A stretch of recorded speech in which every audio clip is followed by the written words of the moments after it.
কয়েক মাস আগে নেপালের ৯,০০০ ফুট পাহাড়ের ওপরে এক প্রত্যন্ত অঞ্চলের এই হসপিটালটা এই রকম দেখতে ছিল। প্রত্যন্ত অঞ্চল হওয়ায় এখানে কোনো ইলেকট্রিসিটি ছিল না, তার মানে স্থানীয় ডাক্তারদের চিকিৎসার সরঞ্জাম ব্যবহারের সুযোগ ছিল না, এবং মাঝে মাঝে অন্ধকারের মধ্যেই জটিল অস্ত্রোপচার করতে হতো একটা ফ্ল্যাশ লাইট আর সাধারণ কিছু সরঞ্জামের সাহায্যে। এদের যদি উন্নত চিকিৎসার প্রয়োজন হয় তাহলে তাদেরকে কয়েক ঘন্টা হেঁটে অন্য জায়গায় যেতে হয়, আর এই সীমাবদ্ধতার ফলে এখানে মৃত্যু আর গর্ভপাতের ঘটনা প্রায় ঘটছে। তাই আমাদের লং টার্ম পার্টনার গিভ পাওয়ার, যাদের সাথে আমরা আগের 3টে বিস্ট ফিলান্থ্রপি ভিডিওতে কাজ করেছি, ড্যান আর ড্যারেনকে তাদের সাথে খোলগাঁও গ্রামে পাঠিয়ে দিলাম এই সমস্যার সমাধানে সাহায্য করতে, যেখানে তাদের দারুণ অভ্যর্থনা জানানো হয়েছিল, আর জায়গাটা ছিল নিঃসন্দেহে পৃথিবীর অন্যতম সেরা জায়গাগুলোর মধ্যে একটা। প্রথম দিন সকালে ড্যারেন সঞ্জয় নামে একজন স্থানীয় গিভ পাওয়ার ইঞ্জিনিয়ারের সাথে দেখা করলো, যে নীরা সম্পর্কে একটা মর্মান্তিক গল্প বলেছিল। নীরা গ্রামের একজন মহিলা, যে তার বাচ্চাকে হারিয়েছিল প্রচন্ড ঠান্ডার জন্য এবং উপযুক্ত চিকিৎসা সুবিধা ও সরঞ্জামের অভাবের কারণে। ওকে বর্ষার রাস্তায় সবচেয়ে কাছের বার্থিং সেন্টারের মধ্যে যেতে হতো, কিন্তু সেটাও অনেকটা দূরে থাকায় ও বার্থিং সেন্টারে পৌঁছতে পারেনি আর শিশুটাকে হারাতে হয়েছিল। আর সরকারি টাকার অভাবের জন্য এই হাসপাতালটা অন্তত 2030 সালের আগে পর্যন্ত বিদ্যুৎ পাবে না।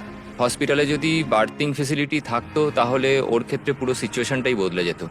ড্যারেন জানতো এটাকে আটকাবার জন্য আমাদের দ্রুত কাজ করতে হবে, তাই সেই গ্রিন প্রোগ্রামের প্রতিষ্ঠাতা মালেসের সাথে দেখা করেছিল, যে অনেক ছাত্র এবং স্বেচ্ছাসেবকদের নিয়ে এই প্রজেক্টটা শেষ করতে এগিয়ে এসেছিল।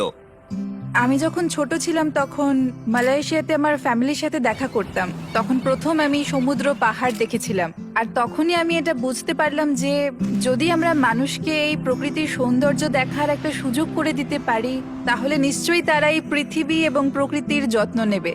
তাই আমরা পুরো বিশ্ব থেকে ছাত্রছাত্রীদের নিয়েছি যারা এই ব্যাপারে ভাবে এবং কিছু করতে চায়, এবং যাতে আমাদের ভবিষ্যৎ প্রজন্মের কোনো অসুবিধা না হয়, তাই আমরা এই পদক্ষেপ নিয়েছি যাতে এই বিশ্বটা আরো অনেক অনেক সুন্দর হয়ে ওঠে। সঞ্জয় এবং মেলিসার সাথে দেখা করার পরে ড্যারেন খুবই উৎসাহিত হয়ে কাজটা শুরু করে দিয়েছিল, সোলার প্যানেল এবং ব্যাটারি ইনস্টল করে হসপিটালে বিদ্যুৎ আনতে, তার সাথে এই সম্প্রদায়ের জন্য আধুনিক সরঞ্জামের ব্যবস্থা করতে, যাতে এটা একটা আধুনিক বার্থ সেন্টার হয়ে ওঠে।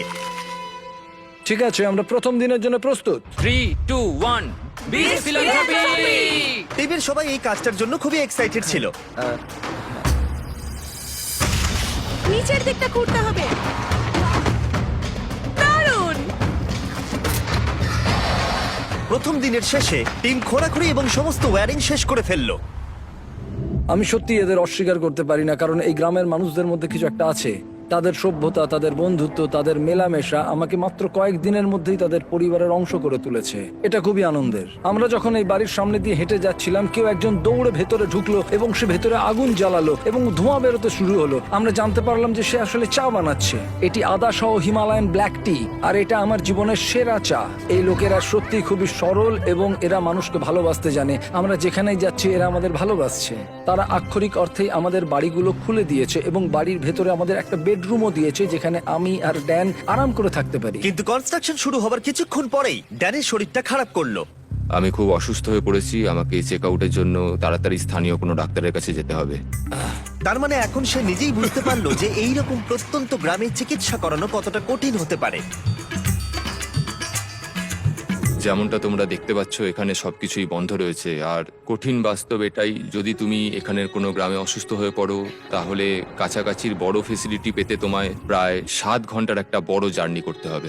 সৌভাগ্যবশত সেখানে একজন নার্স ছিল যে তার চিকিৎসা করেছিল। ইনি হলেন করুণা, একজন নার্স, এখানকার লোকাল টাউন খোলাগাঁওয়ের মধ্যে থাকেন। ইনি আমাকে সাহায্য করতে এসেছেন। কিন্তু সেখানে কোনো বিদ্যুৎ না থাকায় শুধুমাত্র প্রাথমিক চিকিৎসাই সম্ভব হয়েছিল।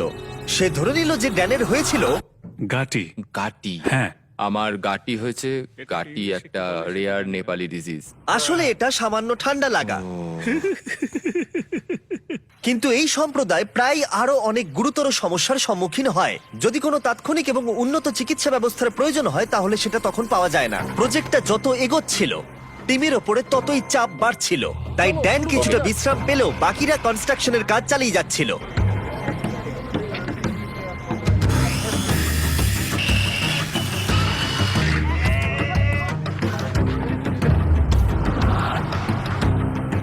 যেহেতু এখন সাপোর্টিং স্ট্রাকচার তৈরি হয়ে গেছিল, তাই আমরা সোলার প্যানেল ইনস্টল করতে শুরু করলাম। টিমের সবার কঠোর পরিশ্রমের জন্য আমাদের কাজ বেশ কিছুটা এগিয়ে ছিল, তাই ড্যারেন সঞ্জয়ের সম্পর্কে আরো কিছুটা জানলো। যখন আমি আপার হিমালয়ে কাজ করছিলাম আর এখানে যন্ত্রপাতি রিপেয়ারিং এর কাজ করছিলাম, তখন দেখলাম যে এখানে ইলেকট্রিসিটি নেই। আর যখন আমি এখানে এলাম তখন দেখতে পেলাম একটা বাচ্চা একটা কাঠের বক্সের মধ্যে রয়েছে, আর পাশে একটা লাইট বাল্ব রাখা রয়েছে যেটা ওকে হিট দিয়ে যাচ্ছে। আর তারপরেই হঠাৎ করে আমার মাথায় একটা আইডিয়া এলো যে এরকম ইকুইপমেন্ট তো আমরাও বানাতে পারি। তারপরেই আমি নেপালে একটা টিম তৈরি করি, আর তারপরেই আমরা বানাই একটা বেবি ওয়ার্মার, যেটাকে আমরা নেপালি ভাষা ন্যানোনানি বলে রাখি, যার মানে হচ্ছে ওয়ার্ম চাইল্ড। ন্যানো রানি এতটা সাকসেস পায় যে তারা ইউএসএ তে পিপল চয়েস অ্যাওয়ার্ডও পায়।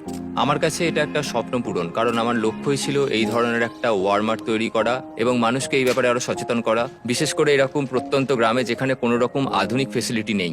জীবন বাঁচানোর ক্ষেত্রে সাধারণ চিকিৎসা সরঞ্জামের গুরুত্ব বুঝতে পেরে ড্যারেন সিদ্ধান্ত নেয় সঞ্জয়কে আরো 10টা বেবি ওয়ার্মার কিনে চমকে দেবে, যাতে সে অন্য সম্প্রদায়কে এর সুবিধাগুলো দিতে পারে। সঞ্জয়, আমি আপনার কাছ থেকে আরো 10টি বেবি ওয়ার্মার কিনতে চাই, আর আপনাকে হাসপাতাল বা সম্প্রদায়ের যা কিছু প্রয়োজন তা দিয়ে দিতে চাই। Thank you very much Darren, এটা আমার আর আমার টিমের জন্য অনেক বড় পাওনা। আমি সত্যিই বিশ্বাস করতে পারছি না। আর মাত্র একটা দিন বাকি, আমরা কনস্ট্রাকশন শেষ করার খুব কাছাকাছি ছিলাম, আর পুরো টিম লাস্ট সোলার প্যানেলটা সাইন করলো। হ্যাঁ হ্যাঁ, ঠিক আছে। আর লাস্ট সোলার প্যানেলটা ড্যারেনই লাগালো। আমরা একসাথে একটা বিদ্যুৎবিহীন ভাঙা বিল্ডিংকে একটি সম্পূর্ণ চালু হাসপাতালে পরিণত করেছি, যা এই সম্প্রদায়ের 16,000-এরও বেশি মানুষকে পরিষেবা দেবে। আমি সত্যি অনেক কৃতজ্ঞ যে আমরা এখানে আসতে পেরেছি আর এদেরকে একটা উপহার দিতে পেরেছি, যা আগামী প্রজন্মের কাছে, এই মানুষজনদের কাছে একটা অর্থবহ প্রাপ্তি হয়ে থাকবে। এখন রাত ঘনিয়ে আসছে আর এদেরকে অবাক করার সময় এগিয়ে আসছে, তাই আমি আর অপেক্ষা করতে পারছি না। প্রথমবারের মতো আলো জ্বালানোর সাক্ষী হতে পুরো গ্রাম হাসপাতালে এসেছিল। তোমরা কি তৈরি?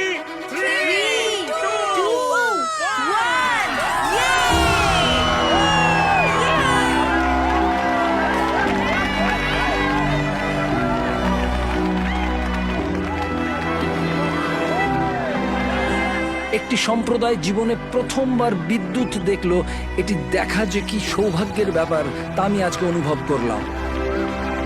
পরের দিন সকালে নীরাকে হাসপাতালে সঞ্জয় আমন্ত্রণ জানালো, যাতে সে তাকে বেবি ওয়ার্মার সহ সমস্ত ইকুইপমেন্টগুলো দেখাতে পারে। এখন ও খুবই আশাবাদী যে ওর সাথে যা ঘটেছে তার কারোর সাথেই ঘটবে না, আর এখানে বার্থিং ফেসিলিটির জন্য ও খুবই খুশি এবং কৃতজ্ঞ। নমস্কার। লাস্ট সারপ্রাইজ দেওয়ার আগে আমি এই ভিডিওর স্পন্সরকে ধন্যবাদ জানাতে চাই। পৃথিবীর সবথেকে ভালো খাবার এই ফিস্টেবল নয়, কেলগস। শুধু এই সময়ের জন্য, কারণ তারা আমাদেরকে সাহায্য করছে। আজ থেকে 31শে জুন 2024 পর্যন্ত কেলগস মাইনক্রাফটের সাথে টিম আপ করেছে তোমাদের free exclusive character creator item দিতে। ঠিক এইরকম ক্যামেল হ্যাট, অ্যাক্সলট হ্যাট আর একটা চেরি ব্লসম ড্রেস। এগুলো তুমি তখনই পাবে যখন তুমি কেলগস এর স্পেশাল মার্ক বক্স গুলো কিনবে। ঠিক এইরকম Kellogg's Froot Loops, Frosted Flakes, Apple Jacks আর কর্ন পপস।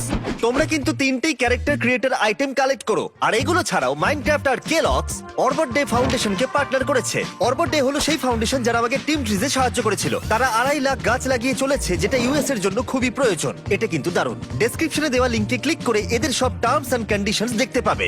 ঠিক আছে ফেস্টিভ্যালস, আমাকে ক্ষমা করে দাও, আমি চিট করেছি শুধুমাত্র অপরকে সাহায্য করতে। থ্যাংক ইউ কেলগস এই ভিডিওটা স্পন্সর করার জন্য। চলো আবার ফিরে যাওয়া যাক। যখন আমরা সঞ্জয়ের সাথে কথা বলছিলাম তখন আমরা জানতে পারলাম ও নেপালি হয়েও কখনো এভারেস্ট দেখেনি, আর ওর এটা স্বপ্ন ছিল একবার অন্তত এভারেস্ট দেখার। তাই শেষ দিন সকালে আমরা সিদ্ধান্ত নিলাম ওকে সেটা দেখিয়ে আমরা সারপ্রাইজ দেব। আমরা এভারেস্টের এত কাছাকাছি আছি আর সেটা দেখতে না যাওয়াটা দুর্ভাগ্য। আমরা সঞ্জয়কে হেলিকপ্টার যতদূর যেতে পারবে এভারেস্টের সেই উচ্চতায় নিয়ে গেলাম। সেখানে অক্সিজেন খুবই কম থাকায় ড্যান আর সঞ্জয় মাত্র 2 মিনিট থাকার অনুমতি পেল, না হলে তাদের অক্সিজেনের অভাবে হাইপক্সিয়া হয়ে যেত। ড্যারেন আর আমি এখন পৃথিবীর সর্বোচ্চ পয়েন্টে একসঙ্গে রয়েছি। আমি এটা বিশ্বাসই করতে পারছি না। এভারেস্ট দেখে সঞ্জয় আবেগে হাঁটু গেড়ে বসে পড়েছিল।